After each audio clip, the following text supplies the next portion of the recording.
Hello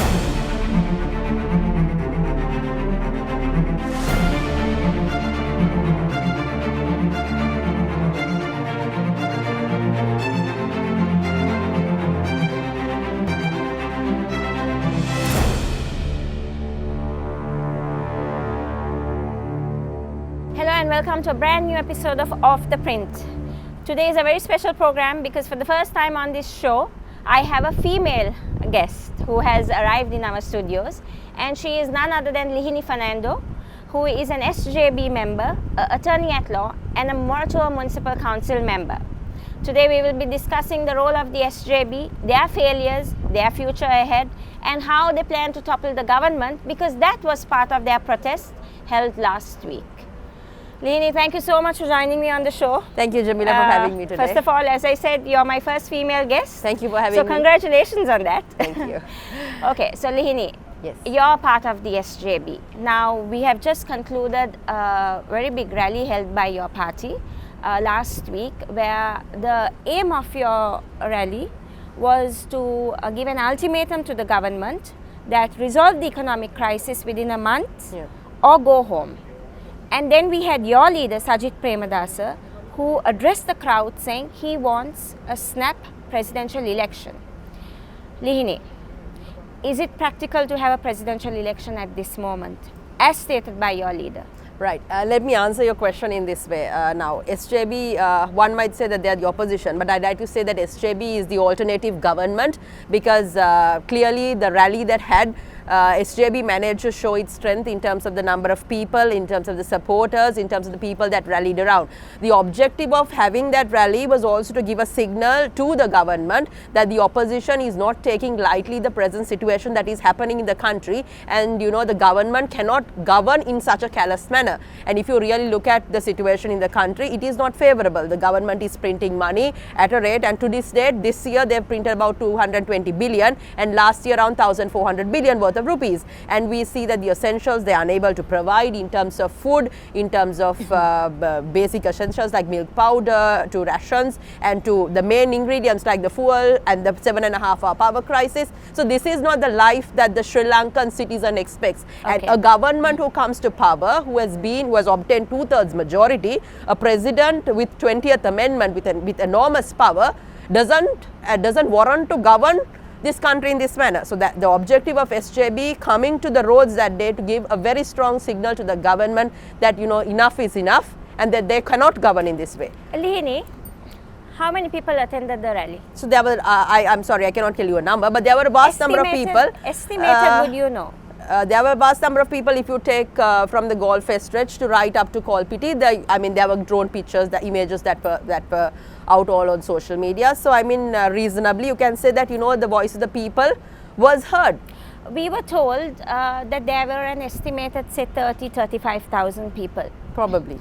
But the previous night, I was told by senior SJB members that you all were expecting to draw in a minimum of 80,000 people and a maximum of 150,000.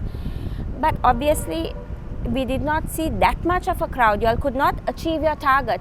There, don't you see a little bit of a failure, Lihini? No, not really. I don't see it's just not. It's not the number of people, or that is not a measure, I would say. But if you indicate the people, how they rallied and how they protested, and the voice and the strong signaling that was brought in, the objective was to give the message to the people. Whether it is not a case of measuring by a number. Sajid Premadasa as a presidential candidate was a person who obtained 5.5 million votes in this country. So if you are asking me whether we have the numbers, yes, we do have the numbers, and if there's an election, we will be able to prove you with the numbers.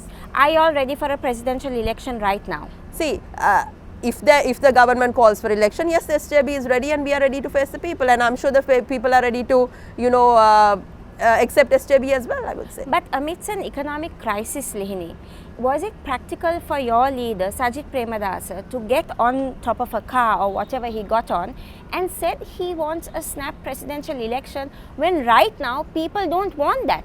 They want the gas issue sorted, they want the power crisis sorted, they want the fuel shortage sorted. So was it practical for Sajid to get up, hold his hands like this and say, we want a presidential election, because that's not clearly what the public wants. Lihini. I think there's a role when it comes to political reporting that the media plays. If you really listen to his entire speech in entirety, there were various things that he said. He talked about the irresponsible manner in which the government is governing. Then he spoke about the suffering that the people are saying. So he said, in an event, if an election is called off, because that is the right thing, he mentioned it. It was one of the statements that was made. So I think media also wants a slogan and a tagline to kind of Well, we actually pick up on the main points. So Sajid did say it. Lihini. There were more points that he said. Sadly, it was not highlighted. But I think in an event, if there's an election, SJB we will prove its strength. See, we are not the parties who will call for an election. It is the government, and government will not call for an election, Jamila, I would say, because they are actually scared to go for an election because their popularity has gone down. Jamila. So you're saying SJB popularity is very much intact? Very much. If you really look at it, I mean, in terms of how, if you go to the ground level, I can say myself, Jamila, because I work with a lot of people at the ground levels, and if you really listen to their sentiments, I mean, it is disheartening, Jamila, because we are Sri Lankans, we have lived a dignified life, and people, not everybody goes behind a politician for their survival. People try to meet their ends in the manner they can, and their survival is not dependent on a politician. So if the government fails to even provide the basics, see, it is like a domino effect. Today we see that they don't have the materials to print the school books, and then because of that, certain next term of school commencement has to be postponed. I mean, these are things that which we've never heard of. And I mean, I as a mother, I as a woman, I can say, Jamila, the cry of a mother unable to give the 3 meals to the child, unable to give milk powder, unable to pay their school fees to send the child to school. These are pressing problems. Of course. And who is responsible for this? Now, we saw the president very boldly stating that I didn't create the crisis. I would say he created the crisis. He is responsible for the crisis. Because when he took office back in 2019, what is the first thing he did? He gave tax rebates. He brought in a massive tax restructuring, which costed the economy 600 billion. 2020 as well as 2021. Then when they brought in that tax cut, they didn't come back and say what is their plan in terms of what is the rationale behind it. They lack some kind of a vision there. Exactly. And then who benefited from it? Who benefited? Was that tax cut, was it passed down to the general public? No. There were their cronies and there are people who benefited. You take the sugar scam. Sugar tax was reduced to 25%. Did the sugar prices go down? No. Who benefited from it? I'm sorry, I don't want to tell numbers. And you look at the Express Pearl disaster. We were supposed to get some US dollars, 535 million. Have we got it? No. Then you look at the amount of money that is being printed in the country right now. Harsha De Silva repeatedly saying money printing leads to inflation. And then also you look at artificially pegging the dollar. We lost US dollars 4 billion. And today we can't even order our basics, not even the medicine. And I'm sorry to say, Jamila, this is not the country that we envisage. And no leader should govern irresponsibly. And one more thing, you see there is firefighting between the government. You see there is one school that criticizes the finance minister, then there's one school that criticizes the... There's a lot of lack of central bank governor. Miscommunication within the government. Some are saying that we won't go to the IMF. Some are saying no, we will go to the IMF. Then the president is saying one thing. Then you see the likes of Vibal Veeravansa Udaya Gammampila coming out and criticizing the finance minister. So you see the anarchy. And if you are talking about governing, if you're talking about gaining investors, if you're talking about the image of Sri Lanka in the world scenario, we are showing the world that we don't have confidence. There is no credibility in the government. Though they have 2/3 majority, they don't have credibility. So how will they attract investors? So, Lihini, I'm just going to stop you there because we're going to go in for a very short break. We will be right back. Welcome back to Off the Print. Tonight with me is Lihini Fernando, SJB member, who's speaking to me about how the party, the main opposition, is going to tackle the failures of the government. Lihini, just before we went in for a short break, we were discussing a little bit about the protests which the SJB just held last week. One point I specifically want to mention here is that you said the numbers who attended the rally did not represent basically what the SJB is right now, because you all have the people's support. Over there in that rally, we got several clips coming out of people actually partying as well, people who were consumed alcohol, so they were not aware of what they had actually attended to. So this leads to allegations, like all political parties, including the SLPP, that SJB had been giving out the alcohol, had been giving out the lunch packets, had probably been even, giving out some cash to get the people to come. How does it work, Lihini? Can you clear the air for us a bit? Sure. Interesting question, Jamila. See, what I'd like to say is this, there's a certain political culture in this country. Probably young people like you and I might not endorse it.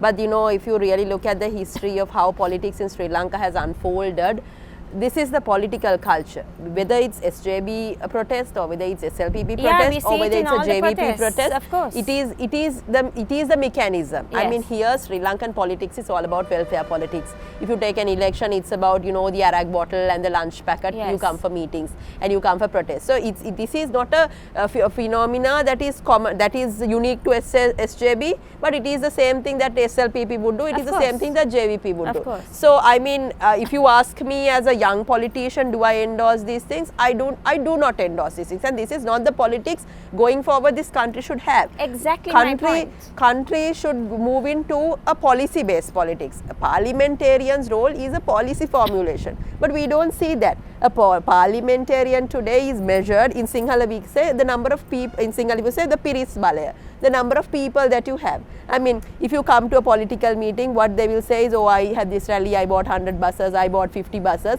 and that is how they show their strength. Their strength is shown by the bus number of buses what they bring in. Yes, this is not just common to SJB, it's common to all parties, and this is the what do you call that, the culture of Sri Lankan politics. It needs to change, Jamila. That's why we say, how do we change 2022 going forward? I mean, how do we change politics in Sri Lanka? Because it's all about welfare politics. So when it comes to an election, there's a whole heap of distribution that happens. So this is why, I mean, that's why you see the drug peddlers and the bartender license people, they repeatedly get elected, and the people who advocate for policy, honest people, don't get elected. But how are we going to change this culture, Lihini? Because our youth are becoming very strong. Yeah. They are our next generation. Exactly. They are the ones who are going to start making decisions, going out into the world representing Sri Lanka. How are you going to change this system? Because I'm asking you this is because the new generation of politicians which we are seeing at the moment are also following the same footsteps of the seniors. Exactly. Where they bring in the buses, where they bring in the alcohol, where they bring in the lunch packets. And then most of these people come, they have a carnival, they don't even know what they're protesting for. They have a jolly good ride and they go back home. How are you going to change the system, Lihini? See, it all boils down to, Jamila, electing the proper people to the right places. So I'm a strong advocate of campaign finance regulations, where the amount of money that is spent on a campaign needs to be regularized. Okay. There needs to be a certain cap that is put in. It can be, there can be a scientific formula on how this is decided. It can be based on your demography, it can be based on the number of constituents you have, but there needs to be a cap.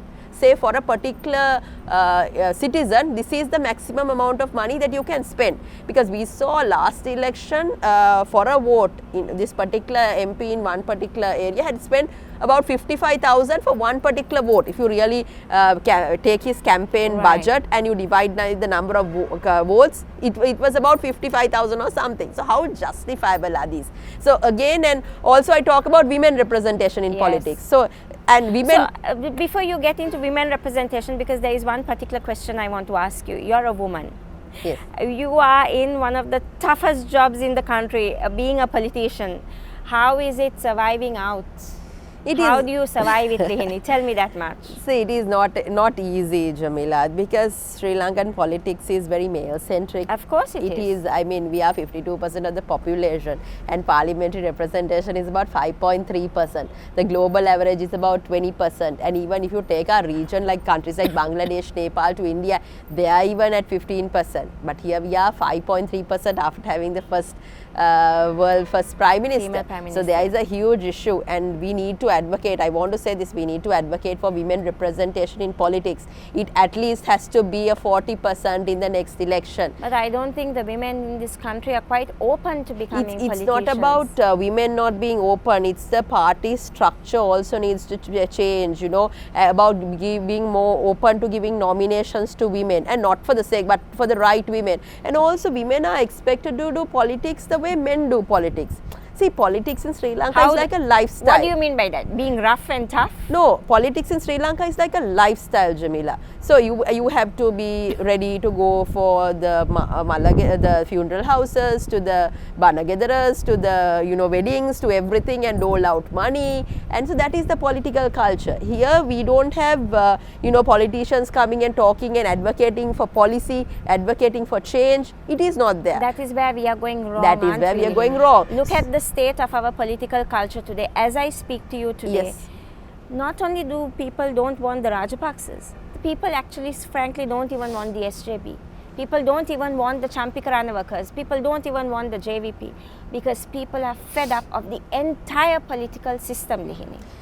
See, Isn't that, I mean, is it not fair what I'm saying? yeah, see, you can say people are fed up of the system, but what is the alternative There that you is have? no other alternative. That is why it's adding to the frustration. No, isn't it? I would say there is an alternative, but the alternative is young politicians that who come into the play, young politicians with a difference, who Right. don't want to endorse the old political culture, but who will make that fight within the particular parties to envisage for change. Okay. Now here I advocate for women politics. If Right. there are more women who want to join with me, we will support. Come together. We will not let you go through the frustrations that we went through, but support, not cut each other, but how we can work together. Okay. Because that is the culture that we need to bring in, and that's the culture that we need to that is what I would say change. Right. So change has to happen within the parties, and Yes. if there are right people with the right attitude, change can happen. Right. Lihini, I'm just going to stop you there because we're going to go in for a short break. We will be right back.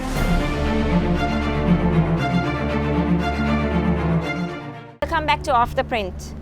Lihini, I have very short time with you, so I'm going to fire my questions really quickly. Sure. You are a member of the SJB. Right now, like I told you before we went in for the break, that people, as much as they are unhappy with the government, they are also unhappy with the opposition. In fact, some people are so critical that they say that while Gotabaya Rajapaksa turned out to be one of the weakest presidents in the country, Sajid Premadasa also turned out to be the weakest opposition leader in the country. How are you going to change the mindset of the people if we go in for an election? See, it's like this. I think for the image of Honorable Sajid Premadasa, the media also has contributed to a larger extent in how he is framed. But I can say, if you actually know Sajid Premadasa, if you listen to him, if you listen to the conversations that he has, there is a lot that he can offer to the table as a leader. I mean, I can say he's quite an empathetic leader. He understands ground level problems, and he's a leader who is open to listening to different professionals, getting people's opinion. He is not a leader who will say, my way is a highway. But we'll be able to collectively work. And also are you able to collectively work with him? Can you convey your message across to Sajid Premadasa? Of course. We all, I mean, if SJB for youth, there is a youth and women, everybody. It's a safe space to do politics. It's a democratic environment to do politics. Our opinions can be stated, and they will be taken in the right spirit. And also, I want to say SJB has quite a number of credible people who understands the economy, the likes of Iran Vikramaditya, the likes of Harsha De Silva, Kabir Hashim, who is also working as the economic think tank of the party, presently formulating a blueprint in the event SJB comes to power, what is their economic plan. So there are certain measures which they are taking to make sure that we bring the country into the right direction. You do know that these names what you mentioned just now were part of the previous government. Yes. They failed, Lihini, which is why they were thrown out of power. See, I don't say that they failed per se. They did the right thing by the country in terms of, when they left office back in 2019, they made sure that the country had enough of reserves. They didn't leave the citizen oppressed. Yes, there were certain issues like the bond scam, I agree. There were certain issues like the Easter attack, which I think is wrong. I don't hesitate, which I think is wrong, which should have been handled. That played a very, very important role, but then if you really take the things of Yahapalane, what they did, see the 19th Amendment which they brought in, the independent commissions, the Right to Information Act, how they strengthened the judiciary, how the rule of law and how the democratic framework was strengthened.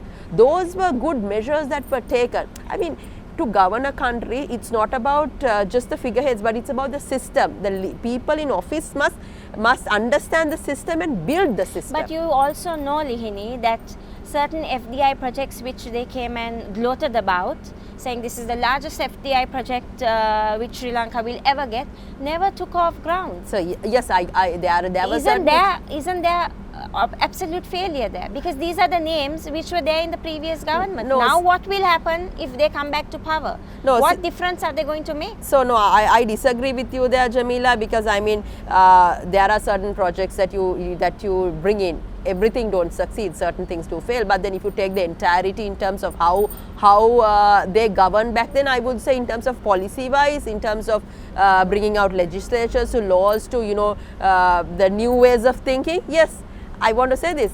Then 1990 project, the suicide area project, we survived COVID because of that. Who brought it? The Yahaparan. We also survived COVID because we got the vaccines on time, which was obviously instigated by President Gotabaya Rajapaksa. I think there, if you're talking about the COVID, we have a 50% what you all performed and 50% what this government performed as well, Lihini. Yeah, see, at the end of the day, Jamila, what we need to understand is this: whoever who comes to the power must respect the law, must respect democracy, must respect human rights, must respect the Sri Lankan identity. We cannot go on governing a country with racist agendas or political party agendas. It should be a country first, not politician first. Okay. If we govern with that right mindset, it is not difficult to put Sri Lanka on the right roadmap. And all I hope is that, Sri Lanka is not an unfortunate nation, and we've lived here, we will live here, and we will die here. And we want to make sure that our future is secured in this country. How will you now move forward? Because you all are the main opposition. The country is literally on fire. What plans? I mean, correct, Sajid Premadasa has asked for a presidential election. He organized the protests. What more are we going to see from you all? See, there will be the parties working on different strategies, different policy formulations in terms of all sectors, I would say, to the legislature, to the economy, to the rights of women, to the rights of the children, to basically an overall country per se, countrywide policy. And then in the near future you will see it coming out, and we will bring it out to the general public. Okay. And it will not just be a plan, but when at a point they come to power, it will be a plan that will be put to action. Right. And that is what SJB Lihini, quickly tell me, what are your plans? Going forward, where do we see Lihini Fernando heading? Let's see, hopefully somewhere in politics where I can make some change in the legislature for the betterment of women, children, and also for justice, I would say, where we can bring in people who can govern this country with a moral compass, I would say.